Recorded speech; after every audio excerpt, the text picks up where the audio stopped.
So perhaps you've applied for dozens, maybe hundreds of job ads, but you're just not getting the number of interviews that you'd like. So what can you do to try and improve your chances of landing an interview? So today I'm going to share with you 5 top tips that you can use to help you write an interview-winning resume.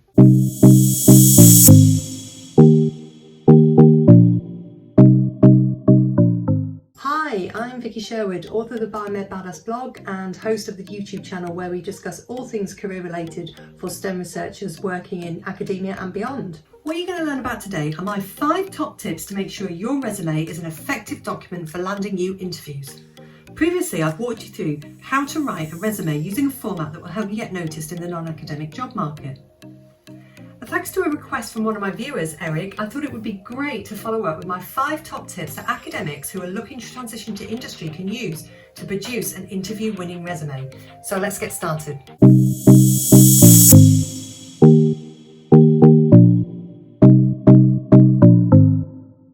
Resumes are not documents that are there to be read in depth, like a scientific paper or a business plan. They're to be skim read in 15 seconds or less, probably about the same time you would spend skimming over some adverts in a newspaper. Anybody reading 100 plus resumes for a job application will have a strategy in place to very quickly sift through those and make an informed decision in a few seconds. It's kind of similar to meeting somebody at a party. You would meet somebody and use complex cues to decide if you like them, if you share similar interests, and if you want to engage further in that conversation. And something analogous happens in the first few seconds of reading somebody's CV. You make an instinctive decision about whether or not this person's going to be the right fit for the job that you're offering. So after literally glancing your resume, there will be an instinctive decision made as to whether or not to stick it in the yes, maybe, or no pile. You need to get yourself in that yes pile. So the informed resume writer, i.e. you who watches to the end of this video, will anticipate the cold read of a busy decision maker and how they will react to your opening few lines of your resume and be able to digest the rest of the information very quickly. Ultimately, you need to be presenting a simple narrative in your resume that shows very quickly and clearly how you fit the job description that you're applying for.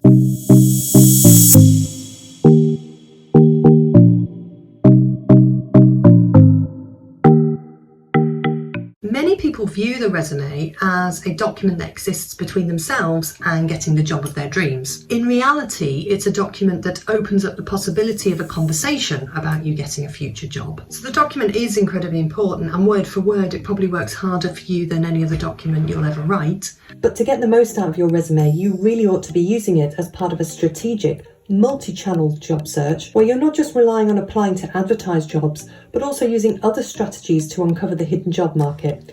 Things such as networking, reaching out to recruiters, and the effective use of social media. This is critical for people looking to make a smooth transition out of academia and into the private sector. And in a tight job market like the one we currently face, you need to be putting it to work in the right way during your job search. So check out this previous video on that information.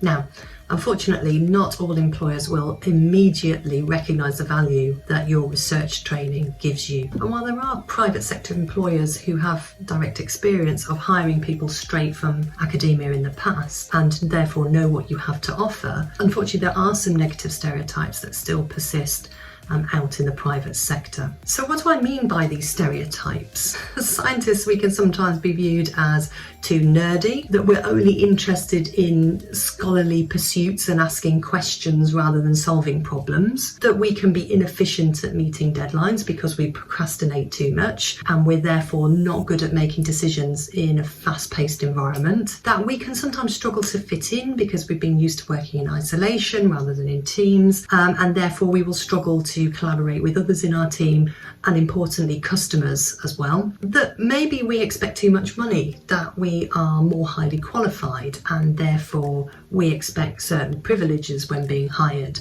We're not humble enough to understand that we need to go on and learn something else when we move out into a different sector. And also that we can't communicate effectively, that we use too much jargon and we can't present complex items in a simplistic way.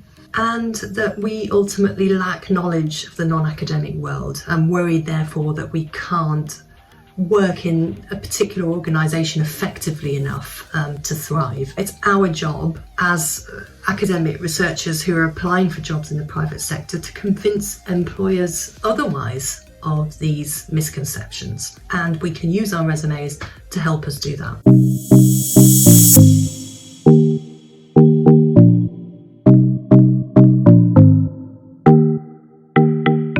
So it's important before you start writing your resume that you absolutely know the type of job that you're looking for next. These are not generic one-size-fits-all documents. They have to be tailored for all specific job types. So if you're unsure what it is that you actually want to do next, probably need to do a little bit more research about what's out there and what you think you would enjoy doing. And I've spoken extensively on my blog about this topic, and I'll leave a few links in the description below so you can check some of those out if you're still considering what your next career move should be.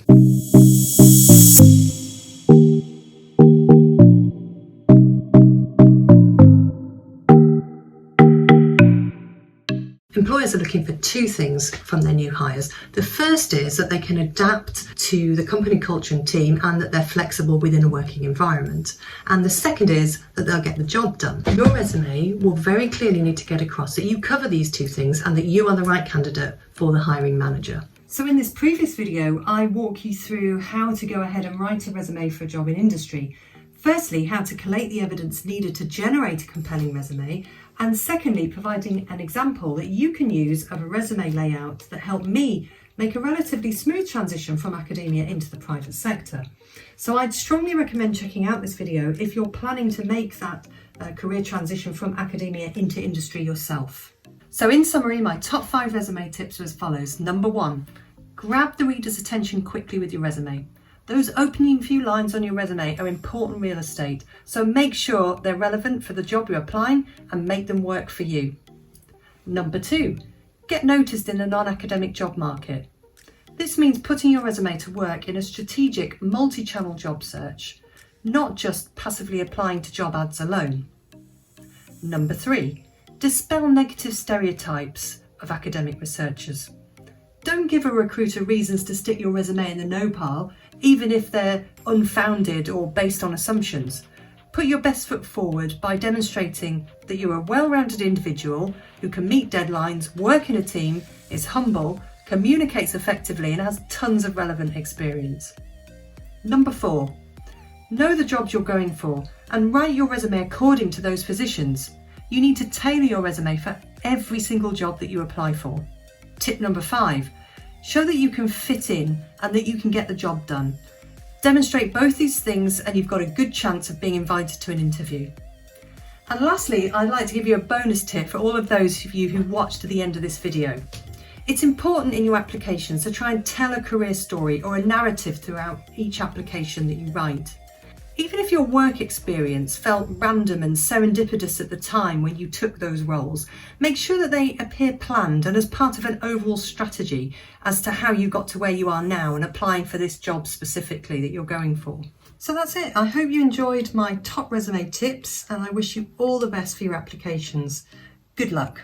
If you've enjoyed this content and you want to learn more about some of the things you can do to help you secure a job after your current academic position while still positively affecting your research work, then head over to my site. I've got a free download that can help you with this and offers some great suggestions for you to prepare for a job in industry after your current academic position. If you like this video and you want to watch more career tips, then hit the subscribe button and the notification bell and you won't miss out on any of my latest updates.